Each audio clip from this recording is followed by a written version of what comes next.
هاي بيلبورد عربية، معكم الشامي، حب وحنان. يا ليل ويا العين من بعدك عمر ما هوينا. اسمي عبد الرحمن. بيقولوا لي عبود. بس حتى امي بتنادي لي الشامي. مشان هيك ما بستخدمه كثير، فهذا هو اسمي ببساطة، عبد الرحمن.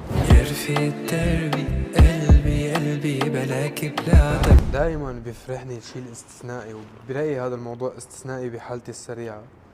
وهذا الشيء إذا بدل على إنه عندي ناس بيحبوني من قلبهم وعم بيدعموني من قلبهم، وهذا الشيء بيسعد أي إنسان بالكون، مو بس أنا.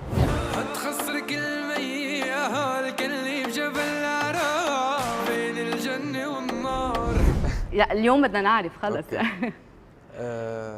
يمكن مو هالقد عميقة، بس لما بديت المشوار بديت من منطلق فاقد الشيء يعطيه، فكل الاشياء اللي انا كنت حاسس اني فاقدها قررت اني اعطيها.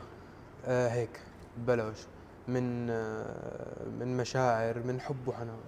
اوكي، بس كيف بلشت؟ يعني كيف الفانز اخذوها منك؟ انا بقولها كثير دايما. يعني، اي حدا بيقول لي اي شيء، مثلا واحد بيقول لي شكرا، يا بقول له تقبشني يا بقول له حب وحنان. فاحيانا اماكن ما بيكون مناسب اني اقول تقبشني مثلا، فبقول حب وحنان.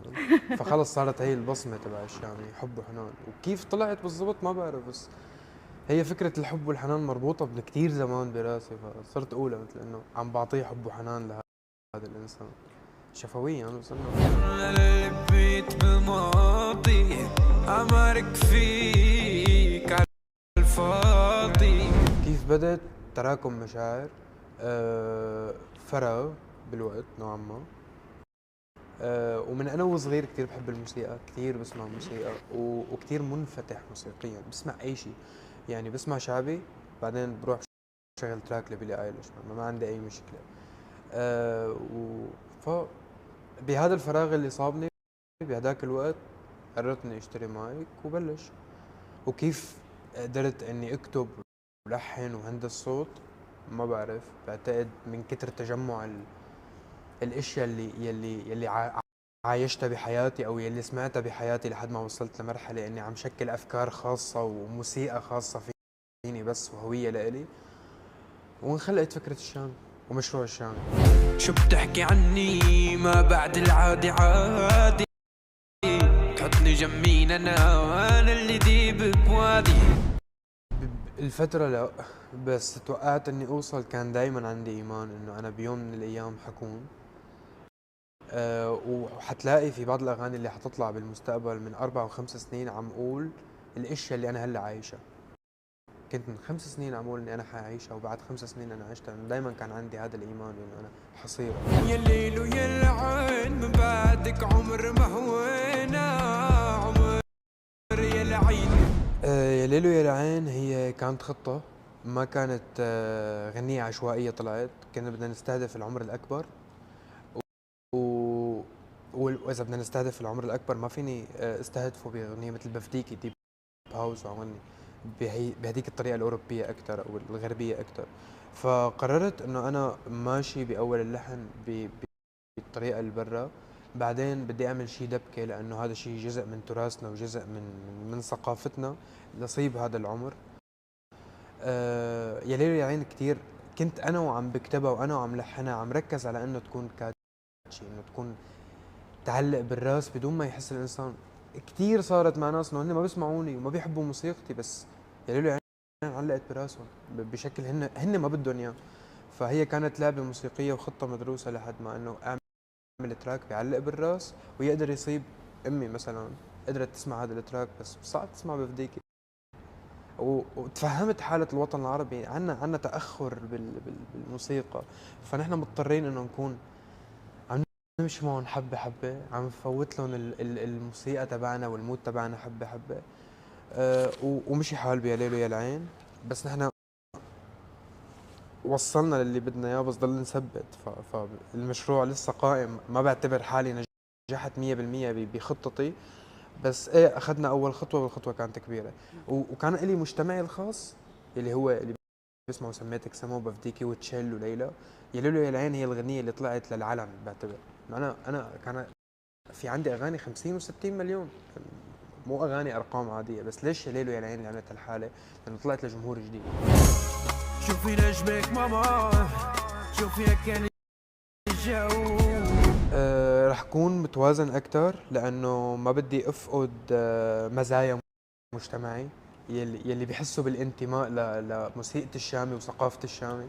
بدي احافظ على هي الثقافه تبعنا، وبنفس الوقت بس بطريقه اكبر شوي، يعني بطريقه مش بس بتخص ثقافه بلاد الشام. حاول قدر الامكان اتوسع، لانه انا انسان معاشر كثير، وقلت لك موسيقتي تشكلت لاني معاشر كثير، فقادر اني اكون عم بحكي كثير لهجات، قادر اكون عم بكتب كثير لهجات، وقادر افوت كثير بلاد بعتقد، مش بس كتابيا حتى بنمط الموسيقى، لانه نمط الموسيقى اليوم هي عولمه عالميه، فبتفوت لكل مكان. ممكن التراك الجاي يفوت لفرنسا بشكل غير ملحوظ، لانه استغربت يا ليلو يا العين فاتت ترند المانيا والسويد الدنمارك، شفت قبرص.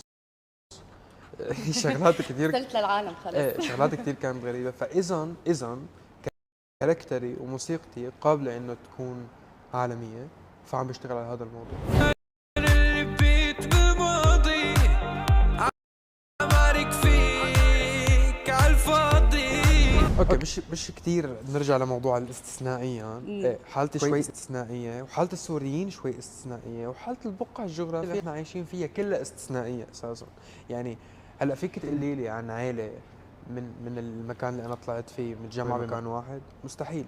فيك تقولي لي حدا من السوريين عايش 10 او 12 سنة برا بلده وما عنده أزمة انتماء؟ انا كبرت بمكان ببلد ما تقبلني يمكن، او ما حسيت بالانتماء لها، وبلدي ما بعرفها 100%. من عمري 9 سنين ورائي ما بتسمح لي فوت لكثير اماكن، وعندي هي ازمه الانتماء تبع انا لمين، انا وين، انا شو بدي اعمل هلا. ف هي اللخبطه اللي خلقت المشروع كلياتها اساسا ثنائيه برايي. اما لو كان عن جد، لو كانت حياه اعتياديه، شو بكون ضفت؟ صح. كلهم بيغنوا عن الحب، كلهم بيغنوا عن الشوق، كلهم بيغنوا عن الفراق بنفس الطريقة الكلاسيكية المبتذلة الاعتيادية اللي انفجرنا منها. أنا آسف.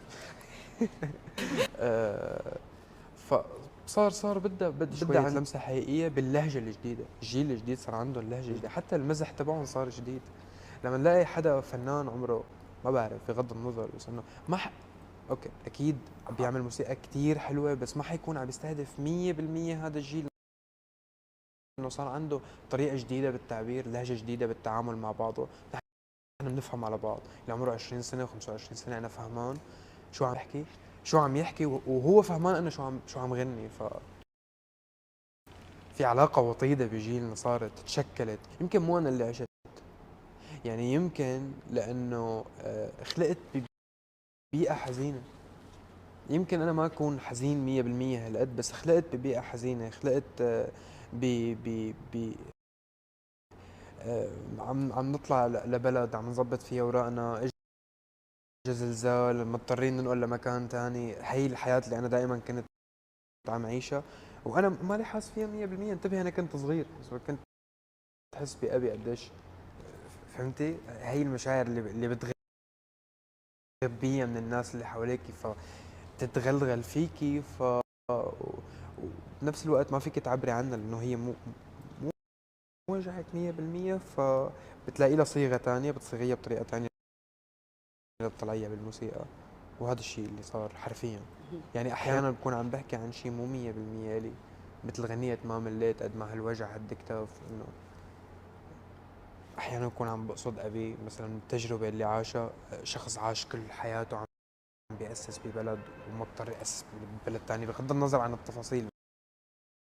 بس عم لك كل هذا المشروع مبني 100% عن تفاصيل حقيقية نحن عشناها. أنا عشتها تقريبا 80% من جيلي عاشها، وإن كان مو بنفس الدقة بس بنفس الروح بصيغة تانية. واحد تغرب بدون أهله، واحد تغرب مع أهله، واحد مضطر يبعث لأهله إلى آخره. في هي عشوائية الحياة واللا انتماء.